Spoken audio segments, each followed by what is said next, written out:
My old office was so drab. Gray walls, no light, no life. Even the coffee tasted sad. He showed up in that frilly shirt again, looking like he just stepped out of a glam rock video. But somehow he totally pulled it off. The little girl sat quietly at her desk, but she was yearning to go outside and play in the sunshine. The king's harbingers arrived 2 days ahead of the court. He looked every bit the country gentleman in his riding breeches and polished boots, ready to trot off into the misty morning. Mark is so persnickety about details.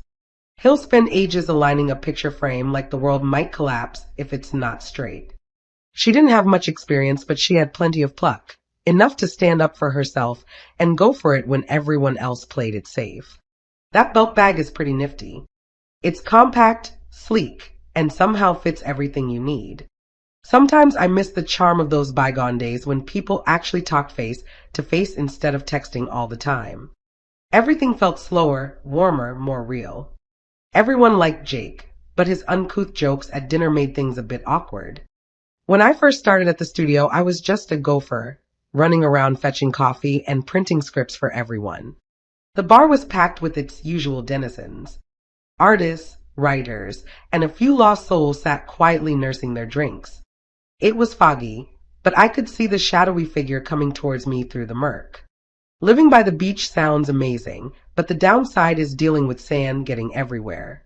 Ben was a fiend who took advantage of his friends. She's hot to trot tonight. You can tell by the way she's laughing, dancing, and catching everyone's eye without even trying. After his dog passed away, he felt utterly bereft, as if a small, quiet part of his world had vanished. I don't want to put you off, but that make-up car you're thinking of buying is very hard to maintain. The doctor says she's making a good recovery, and she should be out and about in a few days' time. His speech was so turgid that half the audience stopped listening halfway through. At the same time that I sensed some genuine curiosity, I think I discovered what anyone who reads in our field finds, and that is, for the most part, academics who write about Islamic history and Islam write inaccessibly, given to turgid prose and high theory, and journalists who write about the Middle East and Islam write excessively, more transparently, more lucidly, but without the deep learning that the field really requires.